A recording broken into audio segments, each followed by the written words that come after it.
dakwah Ismi dengan klik subscribe dan aktifkan tanda loncengnya. Qalul ana ji'ta bil haqqi, qalu mereka pun sudah berkata, al ana sekarang ji'ta kamu sudah datang dengan bil haqqi dengan kebenaran. Sudah jelas keterangan bagaimana syarat-syarat sapi betina. Fadzabahuha, maka mereka menyembelih sapi betina. Wa makadu yaf'alun, dan hampir saja kaumnya Nabi Musa tidak mau melaksanakan apa yang dijawab oleh Nabi Musa, padahal itu jawaban datangnya dari Allah.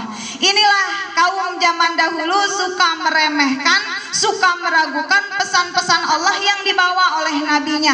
Jadi wajar kalau di pengajian ini ada yang percaya dengan apa yang saya sampaikan, ada yang tidak percaya, wajar. Hari ini saja ibu-ibu dibuktikan oleh mata ibu-ibu yang bawa Al-Quran tentang pesan dari Allah. Yang saya sampaikan ini adalah pesan dari Allah. Nggak mungkin saya berani bercerita kalau saya belum dengar cerita dari Allah lewat Al-Quran. Ibu sudah membuktikan tulisannya, jadi ayo jangan ada yang ragu-ragu. Kejadian ini dikisahkan oleh Allah di ayat 72. Ada kisah apa di situ? Wa idz qataltum nafsan fadara'tum fiha. Wa idz, dan ketika qataltum kalian sudah membunuh nafsan seorang jiwa, seorang manusia, fadara'tum fiha, maka kalian saling tuduh menuduh di dalamnya siapa sang pembunuh sebenarnya. Karena di situ terjadi saling tuduh menuduh. Wallahu, dan Allah mukhrijum, mengeluarkan, menyingkap, ma kuntum, apa yang kalian sudah taktumun, sudah kalian sembunyikan. Sepintar-pintar kita menyembunyikan rahasia, garis bawahi, Allah bisa saja mengeluarkan. Sepintar-pintar suami menyimpan istri baru, pasti ujungnya akan Allah keluarkan. Betul tidak? Artinya seorang suami yang akhirnya ketahuan menikah lagi sebenarnya sedang dibongkar aibnya oleh Allah. Siapa yang berani menyembunyikan sesuatu, Allah punya cara untuk mengeluarkan. Apa jawaban Allah di situ? Ketahuan gak nih pembunuhnya nih? Bagaimana cara Allah membongkar pembunuhnya nih? Bagaimana cara Allah menyingkap misteri di balik pembunuhan ini? Fakulna duribuhu biba'diha. Fakulna, maka telah kami katakan, idribuhu, pukullah oleh kalian dia jenazah itu, biba'diha, dengan sebagian dari daging sapi betina. Tidak pakai semuanya, cuman ditabok pakai daging dari sapi betina. Kadzalika yuhyillahul mauta, kadzalika seperti itu gampangnya yuhyillah, Allah menghidupkan dan akan menghidupkan mauta, orang yang sudah mati. Kisah yang mati pernah dihidupkan hanya oleh daging dari sapi betina pernah terjadi dengan mudah dan disaksikan oleh kaumnya Nabi Musa, pun diabadikan di dalam kitab suci Al-Quran. Ini pedoman buat kita, jangan ada yang ragu-ragu bahwa setelah kita mati pasti kita akan dihidupkan kembali untuk dimintai pertanggungjawaban. Lihat di situ ibu, begitu ditabok ya, Allah menunjukkan apa? Kemampuan Allah untuk menghidupkan kembali yang mati. Wa yurikum ayatihi, wa yurikum, dan Allah memperlihatkan kepada kalian ayatihi, tanda-tanda kekuasaan Allah nyata di atas muka bumi ini terjadi bu. Kita boleh nggak percaya kalau yang ngomong itu adalah pembohong. Ini adalah yang ngomong kitab suci Al-Quran, benar-benar terjadi. La'allakum, supaya apa diperlihatkan kejadian ini? La'allakum, supaya kalian ta'qilun, mau menggunakan akalnya untuk berpikir. Hayo mumpung masih hidup, pergunakan waktu untuk beramal soleh, perbanyak sodakoh, supaya nanti matinya kita termasuk yang dihapuskan dosanya dan akan dilipat gandakan amal ibadahnya. Amin ya robbal alamin. Apa Ibu responnya? Bangkitlah si jenazah tadi hidup kembali sambil darahnya masih bercucuran deras dari lehernya, bahwa saya dibunuh olehnya. Dia adalah saudara sepupu saya yang tamak. Dia begitu ingin semua harta kekayaan saya diwarisi olehnya, karena dialah satu-satunya saudara saya. Yang kegerowokan ini yang ngebunuh adalah warga Blok G. Ini yang ngebunuh adalah warga kampung ini. Saya sebagai saudaranya minta ganti rugi, ternyata maling teriak maling. Sebenarnya dia adalah pembunuh yang berharap warisan dari saudagar kaya ini segera menjadi hak miliknya. Sayangnya saudagar kayanya nggak mati-mati, hidupnya panjang umur, disudahilah hidupnya, dibunuh, jenazahnya dilempar ke kampung tetangga. Jahat ini manusia, betul? Allah bisa menyingkap kejahatannya. Jadi jangan ada yang berani berbuat jahat, akan ada waktunya Allah menyingkapkan semua tabir dari apa yang sudah disembunyikan. Hayo para suami yang berani menyimpan istri lain di tempat yang berbeda, Allah punya cara. Kalau mau poligami, izinlah terang-terangan kepada istri. Kalau kepada istri aja takut untuk minta izin, berarti belum becus jadi suami, belum benar jadi suami. Setuju? Selama suami kita itu belum sempurna, kita yang harus menyempurnakan suami kita, dan istri menyadari itu, betul?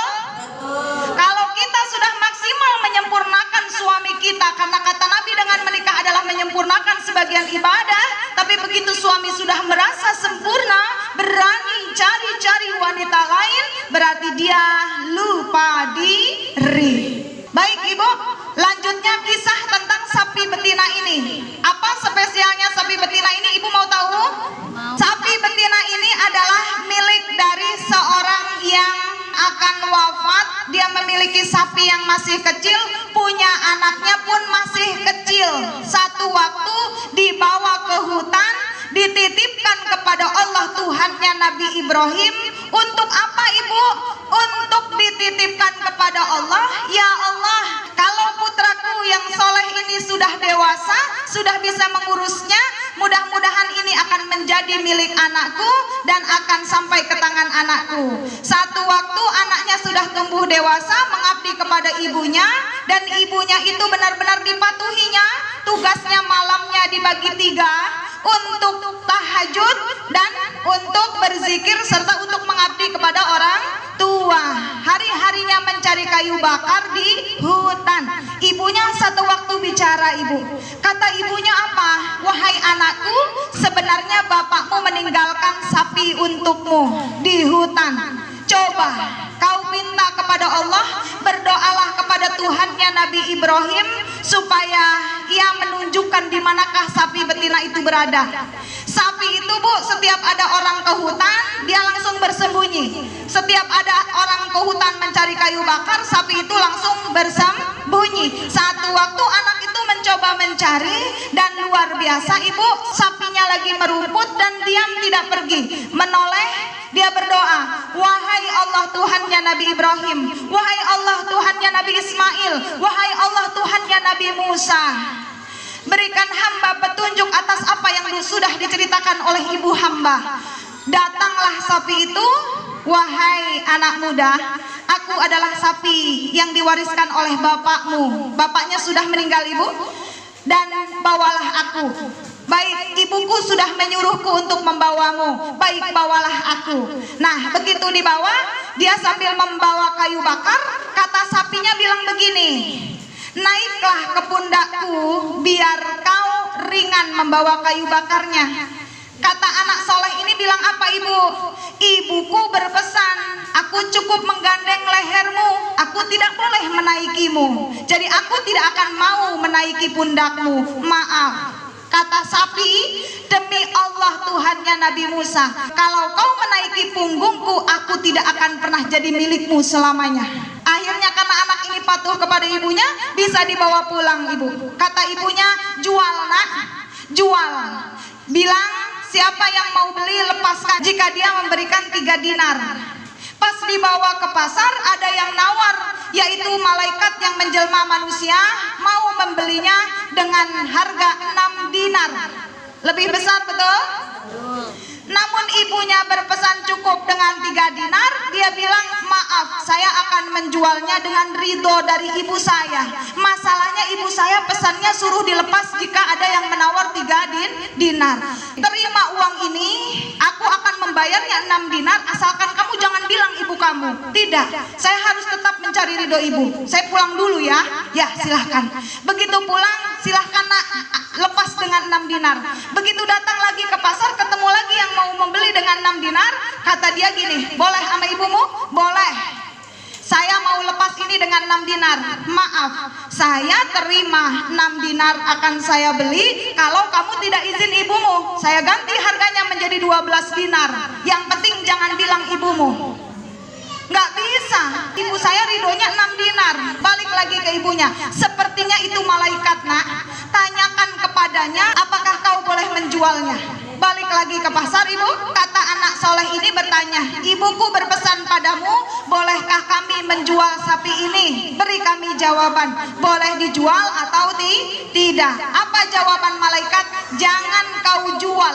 Nabi Musa akan membutuhkannya untuk memecahkan sebuah perkara. Juallah ketika keadaan itu sudah tiba. Lalu saat tiba waktunya, ibunya kepepet, nak, jual saja sapi itu supaya kita bisa makan untuk hari esok. Juallah dengan harga dinar itu menutupi seluruh kulit di tubuh sapi itu. Artinya jualnya dengan harga ukuran dinarnya itu bisa menutupi seluruh kulit sapi betina. Berhubung kaum Nabi Musa lagi mencari-cari, ketemu di jalan ini yang dicari, maka dibayar berapapun. Itulah kisahnya ibu. Sapi ini adalah amanah Allah, rizki dari anak yatim yang soleh, yang patuh dan hanya mencari ridho dari ibunya.